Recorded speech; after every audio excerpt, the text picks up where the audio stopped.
Hello, beloved. I hope you're well. I have a word of encouragement today. Many moons ago, I did a video on processing every emotion in prayer, and I heard God bring this up again.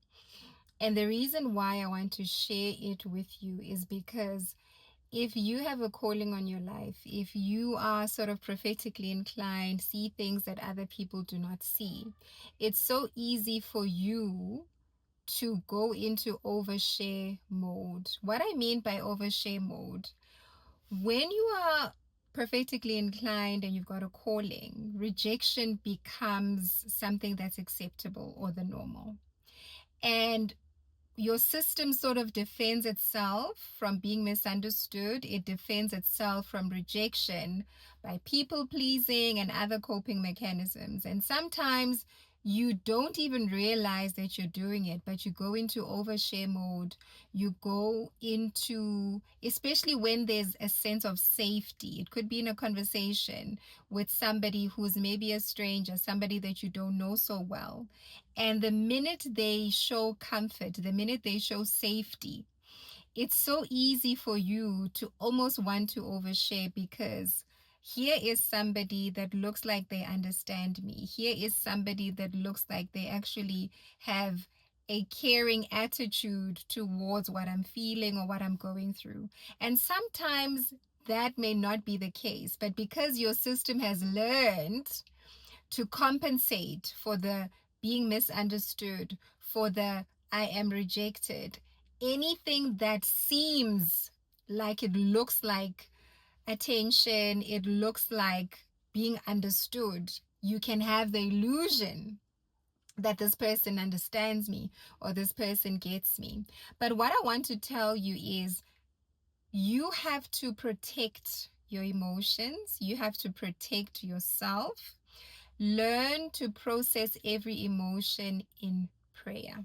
And what I mean by that is anything that you're feeling, if you're mourning, if you're in grief, if you are excited, if you are feeling any emotion, whatever it may be, because of the calling upon your life, you purposefully have to process it in prayer.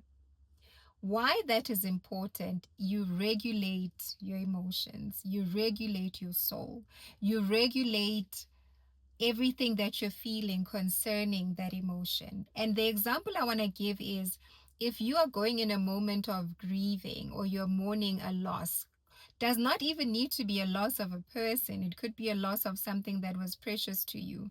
It could be the loss of, oh, I really thought this was going to work out, but it didn't. It could be a loss of, I really thought that this business idea was actually going to work, but it's not going to work based on the research that I've done. And that can be loss. That can literally feel like loss.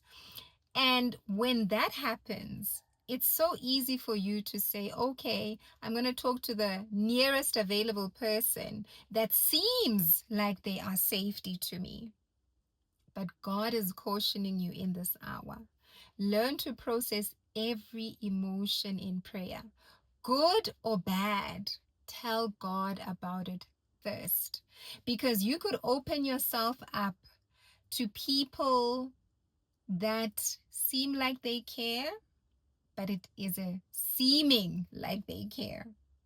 You could open yourself up to people that look like they have your best interests at heart, but it just looks like they have your best interests at heart, and it's not really that.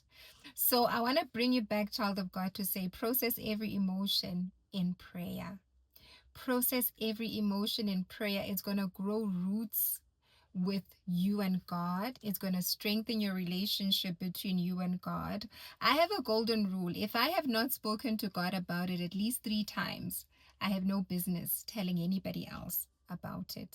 So that's important, and I hope this nourishes your walk of faith with God, and I hope this becomes an encouragement to you.